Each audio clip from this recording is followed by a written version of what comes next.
Diógenes Dantas Entrevista, oferecimento Caoa. Bem-vindo ao Mundo Prêmio, bem-vindo a Hyundai Caoa e Tatiana Maia Imóveis.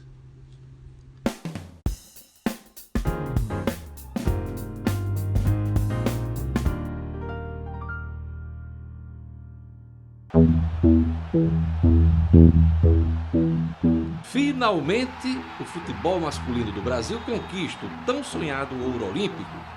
A vitória contra a Alemanha ajudou a amenizar 2 traumas. A derrota para os uruguaios em 50, no Maracanã, e o mais recente, a goleada de 7-1 imposta pelos alemães no Mundial passado. Qual o futuro da seleção brasileira de futebol sob o comando do novo técnico, o Tite? Fiz a pergunta para quem conhece o futebol dentro e fora do campo. Edmo Sinedino, jornalista e ex-jogador de futebol, um dos bons desportistas do nosso estado, é o meu convidado da semana. O que esperar da seleção do Tite depois da conquista, do Brasil nos Jogos do Rio? Olha, Jorge, primeiro dizer que é um prazer muito grande participar do seu programa. E eu acho o seguinte, que a vitória da seleção brasileira sobre a Alemanha é um marco de renovação nesse futebol brasileiro. É quase como uma carta branca que o Tite recebe de presente nesse começo de trabalho. E a certeza dele poder contar com jogadores de ótimo nível de uma nova geração. O time coordenado por Rogério Micali começou mal, recebeu muitas críticas, não reagiu bem. Na sequência dos jogos foi crescendo e o time melhorou. Qual é o futuro aí dessa seleção? Qual é o futuro do Neymar? Olha, Diógenes, eu acreditei, você lembra que a gente conversava muito sobre seleção? E eu gostei dessa convocação. Gostei dos jogadores escolhidos por Rogério Micali, acho até que teve o dedo de Tite. Eu vejo muito futuro nessa seleção, se as coisas forem analisadas com frieza, se não se usar muito a paixão, se não deixar que os empresários continuem a comandar a seleção. É claro, o futuro de Neymar com controle será um futuro brilhante. O futuro dessa geração com controle será um futuro muito bom para o futebol do Brasil, eu acredito.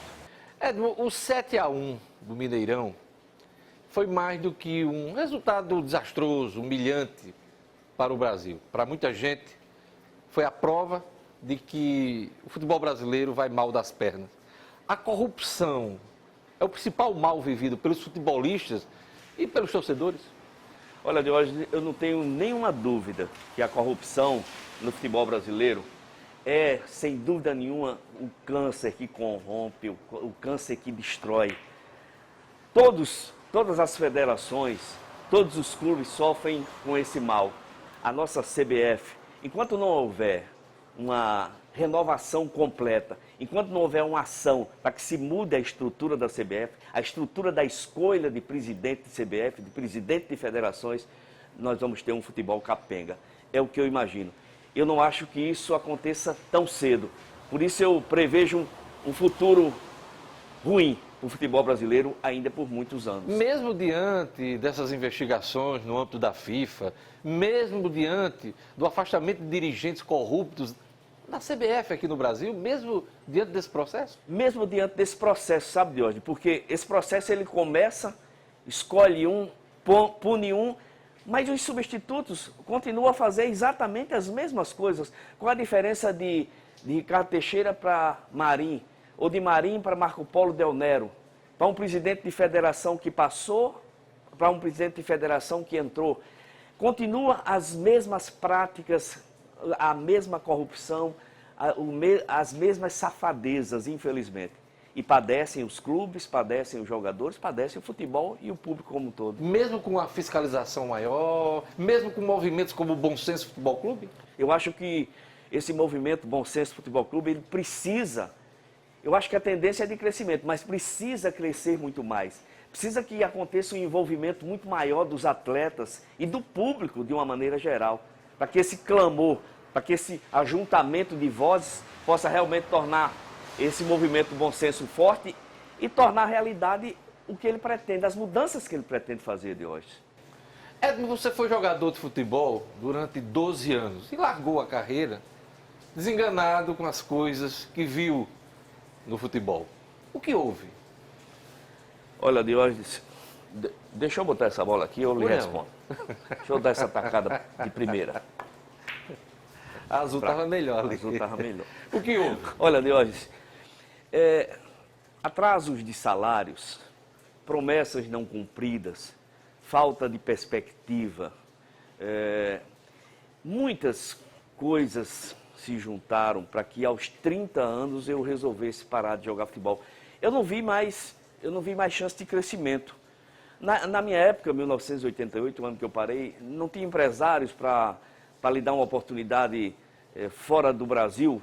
As coisas hoje são muito mais fáceis. Não tinha um empresário para lhe levar para um centro melhor, para tentar que você tivesse uma oportunidade num clube diferente, num jeito de jogar diferente. Então, eu analisei e resolvi parar de jogar futebol. Encerrar os 30 é muito cedo. É uma carreira precoce. Precoce, para você ter uma ideia, o Lúcio Flávio do ABC tem 37 anos e ainda está jogando, né?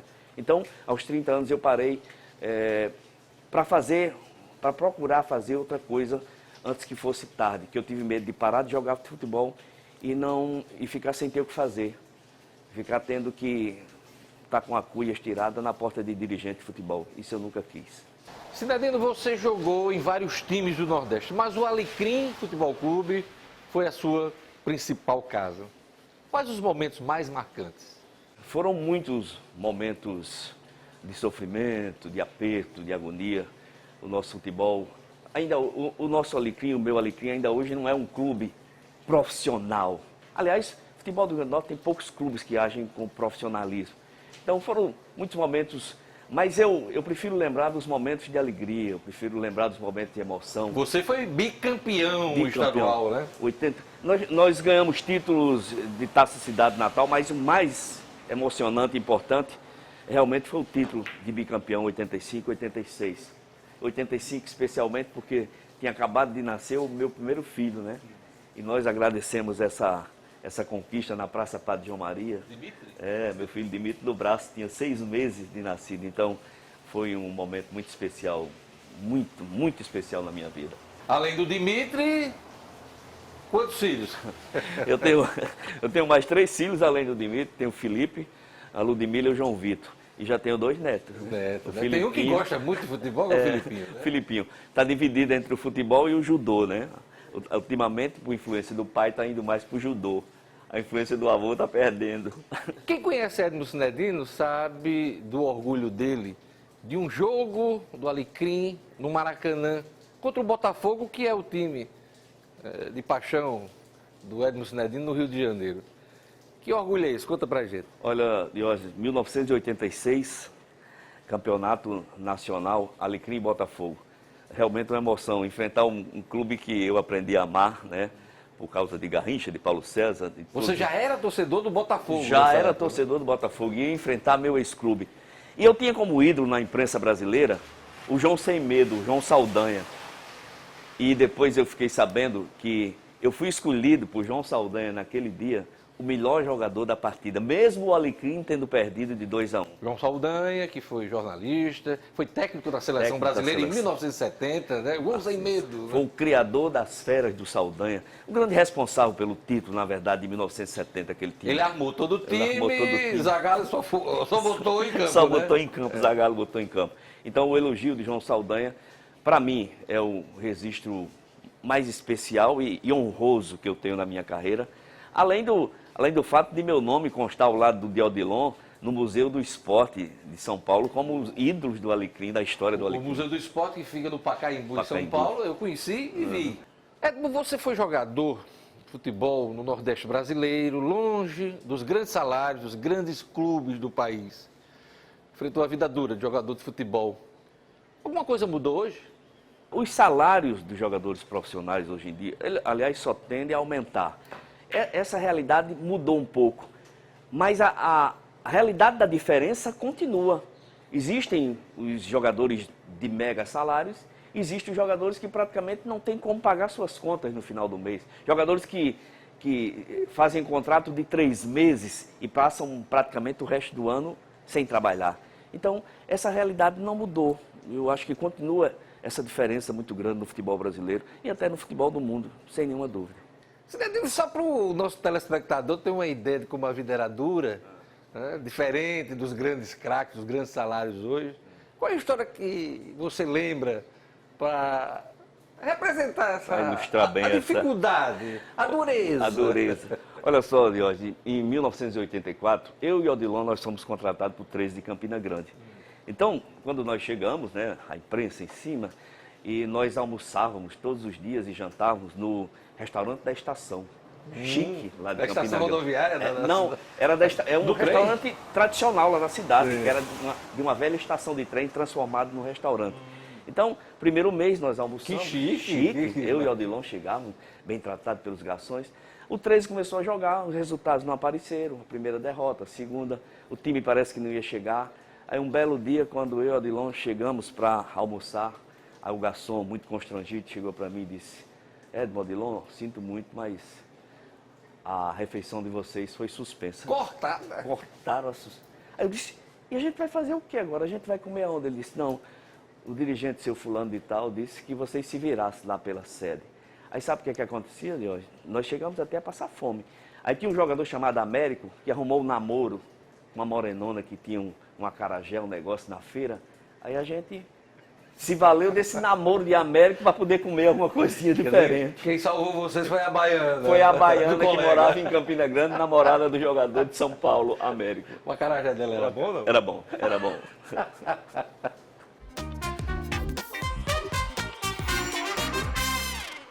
Agora o nosso bate-papo é sobre o setor imobiliário. A melhor coisa do mundo é conversar com quem entende, Tatiana Maia. Tatiana, só se fala em crise. A crise no nosso setor, ela já passou. A gente viveu um momento muito conturbado, que foi o ano passado, mas esse ano a gente decolou, o mercado ele mudou, até porque, eu sempre digo, a gente trabalha com um produto muito bom, que é imóvel. Então, esse ano, e também falo que os brasileiros, eles se adaptam com tudo. Então, a gente não fala mais nisso. Esse ano, a gente bateu o recorde em imóveis de luxo. Nós temos um público hoje que é o investidor, que ele está com o dinheiro na mão, esperando as oportunidades. Com relação aos preços, a gente houve uma queda, né? Houve uma queda de em torno de 20% a 30% do valor de imóvel, tanto novo quanto usado. Então, isso é realidade. Isso ajudou o mercado? Ajudou muito, inclusive com as construtoras, que elas venderam muito estoque que tinha. Nós tínhamos um estoque em torno de 5 mil imóveis fechados em Natal. Hoje, esse estoque, ele acabou. O que é que temos de novidade, Tatiana? Hoje eu trabalho muito, eu digo que é minha construtora parceira, que é a Ecocil, que estava trabalhando muito com estoque, acabou. E a gente está agora trabalhando um lançamento que é excelente para quem está querendo investir, para quem está querendo morar em condomínio fechado. São condomínios de lotes, de alto padrão, ali no prolongamento da Prudente de Moraes. Então, assim, com o sistema Diógenes desse condomínio, é maravilhoso. Nordeste não tem esse estilo. E as vendas já começaram, os negócios, os contratos? As vendas a gente está esperando agora o RI, que deve estar saindo agora até por esses dias, e nós já estamos tendo procura, as pessoas já estão. Então, é um estilo, gente, muito diferente para Natal, de condomínio fechado. Para você ter ideia, não vai haver fiação na rua, vai ser toda no subsolo. Coisa moderna. Coisa moderna, coisa de fora, que na verdade aqui no país não tem, e a gente vai estar trazendo para cá esse novo estilo de morar. Então, eu não posso falar em crise. Crise não existe. Além dos novos empreendimentos, a Tatiana Maia Imóveis tem como diferencial os imóveis usados. Como é que está este segmento? Também cresceu, porque como baixou o valor, as pessoas hoje estão procurando, até com financiamento, porque os bancos privados eles deram agora uma abertura para financiamento, que estava fechado o ano passado. Então, agora estão procurando. A gente faz toda a assessoria. O cliente nos procura ele compra o imóvel conosco, nós fazemos a aprovação de crédito deles no banco até a conclusão do negócio, até a transferência. Por isso, não perca tempo. Se você precisa de um imóvel usado, novo, procure Tatiana Maia Imóveis. Tatiana, seus endereços eletrônicos, telefone? Pronto, nós ficamos aqui na Praça das Mangueiras, Rua Florânia 1722, Lagoa Nova. O nosso site é www.tatianamaiaimoveis.com.br. Repita. www.tatianamaiaimoveis.com.br. O nosso telefone é 3084 5052. Ela entende tudo de imóveis. Procura a Tatiana. Jornalismo multimídia.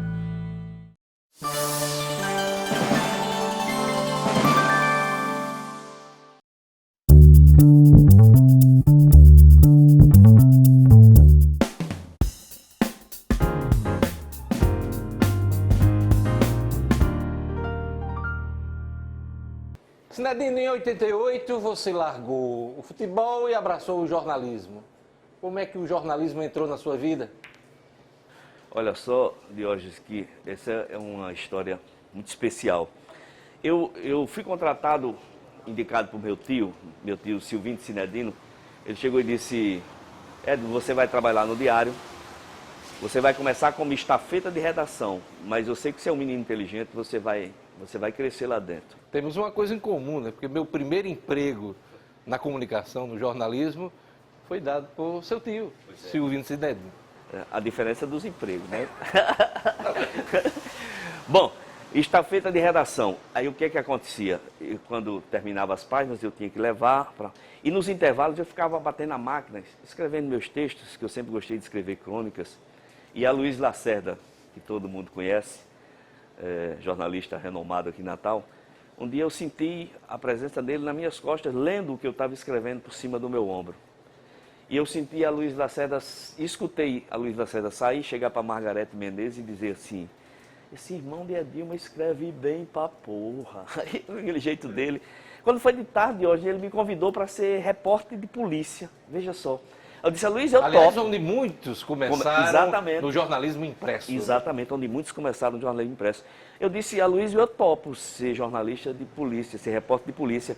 Mas seria melhor ainda se eu fosse para o esporte. Aí ele botou a mão na cabeça e disse: você foi jogador. Foi aí que ele lembrou. Aí ele lembrou-se, aí já me botou no dia seguinte para eu ser repórter de esporte. E botou Valfran Valentim para fazer polícia. Fez uma troca na redação. E eu comecei assim. E aí surgiu o jornalista esportivo. E assim surgiu o jornalista esportivo, graças a Luiz Lacerda. É isso aí. Quem ganhou foi o Rio Grande do Norte. A dura realidade de jogador de futebol, dá para comparar com a vida de jornalista? De hoje é praticamente a mesma coisa, com as dimensões diferentes. Tem os jornalistas dos super salários, né, dos grandes conglomerados da mídia, e tem os jornalistas da sobrevivência, nós aqui do Nordeste, dos grupos menores, né, de hoje. Eu acho que dá para comparar, sim. É praticamente a mesma coisa. Vida difícil, vida dura, lutada. Brigada, lutada. Você tem que se virar 3, 4 empregos para poder pagar suas contas no final do mês. É a mesma coisa. O jogador de futebol também, sabe, tem que viver de clube em clube, faz um contrato no clube, depois tenta fazer no outro para continuar trabalhando. É praticamente a mesma coisa. Edno, hoje você é um repórter multimídia. Você hoje atua na TV, no rádio e na internet. Eu lhe pergunto, o jornal impresso está acabando? Diógenes, antes de responder objetivamente essa sua pergunta, eu queria dizer que hoje eu sou um repórter multimídia de rádio, televisão e também da internet, graças a Diógenes Dantas. Você que me convenceu a fazer rádio, você que me convenceu a fazer TV, você que me convidou para trabalhar no portal nominuto.com. Ainda bem que eu insisti, né? Ainda bem que você insistiu. Mas, olha, Diógenes, eu acho que o jornal impresso está acabando. Basta você ver grandes nomes como New York Times, né, se mudando. é Isso irreversível. até no plano mundial. No Mas plano a gente mundial. vê também uma tendência de migração dos conteúdos, Os conteúdos. do impresso para o digital. Exatamente, essa migração está acontecendo normalmente e vai chegar um momento que não vamos ter mais o impresso. A gente saudosista, a gente que gosta, lamenta, mas é o mundo virando, né, Deus? E no caso do Rio Grande do Norte, qual é a impressão que você tem? A impressão que eu tenho no Rio Grande do Norte é que não tem mais espaço para o impresso. Eu acho que aqui os resistentes são verdadeiros heróis. Tem muita gente boa. Tem muita gente boa, né? Mas infelizmente a gente sabe que não vão resistir por muito tempo, né, Deus? Infelizmente. Sinedino, a gente vê hoje muita intolerância nas redes sociais. Como é que você escapa disso? Ou não escapa? Olha, Diógenes, eu estou procurando escapar. Realmente é uma coisa que me incomoda muito. A intolerância nas redes sociais, né? A apologia a crimes até, a gente vê todos os dias, né? A discriminação racial, social, né? Política, né? O exagero na defesa ou no ataque aos políticos. Por isso que, quando eu entro nas redes sociais, normalmente só para colocar os meus textos, para divulgar o que eu escrevi, para divulgar o que eu publiquei no portal No Minuto. Eu estou participando muito pouco, ou quase nada, dos debates nas redes sociais, Twitter, Instagram, a interação, que às vezes é necessária, que é saudável quando ela é bem feita. Só faço essa interação com os meus amigos, com os meus conhecidos. Pessoas que pensam de forma diferente, respeito, mas fiquem do seu lado. Não procurem discussão comigo sobre política, sobre futebol. Não. Apenas as consultas sobre esporte que eu respondo sempre com muito carinho.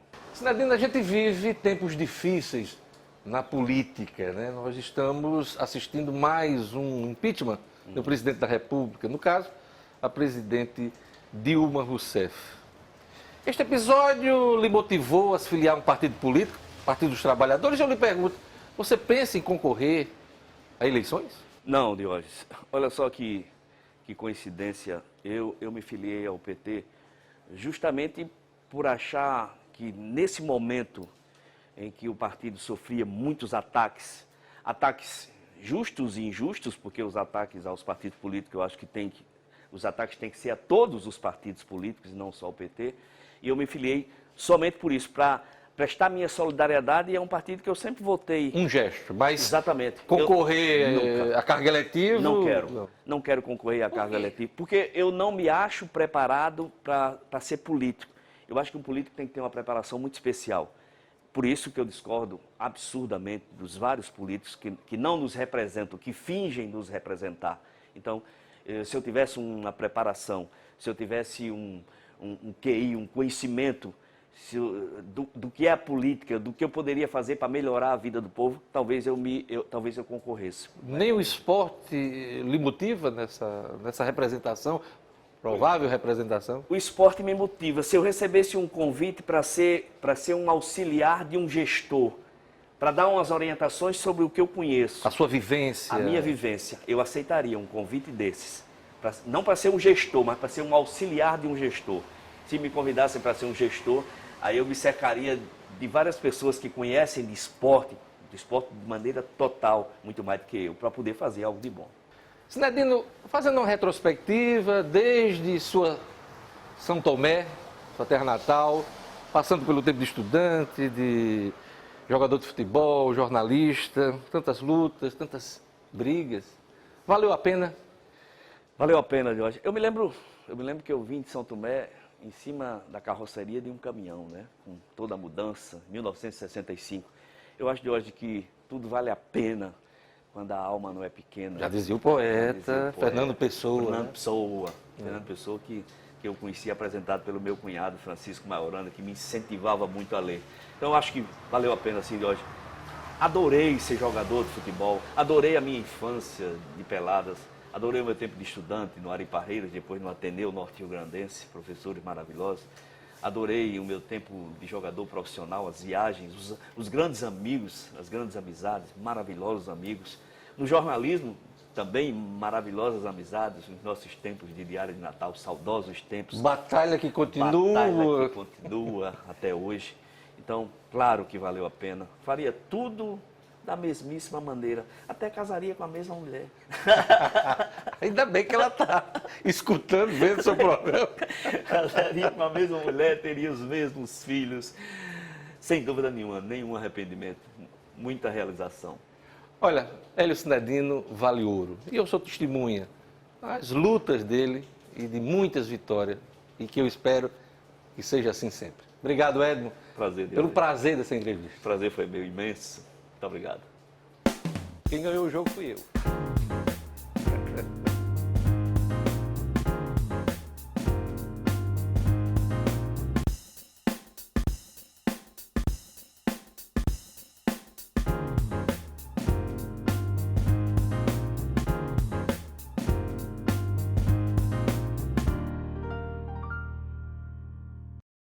Diógenes Dantas Entrevista, oferecimento Caoa. Bem-vindo ao Mundo Prêmio, bem-vindo a Hyundai Caoa e Tatiana Maia Imóveis.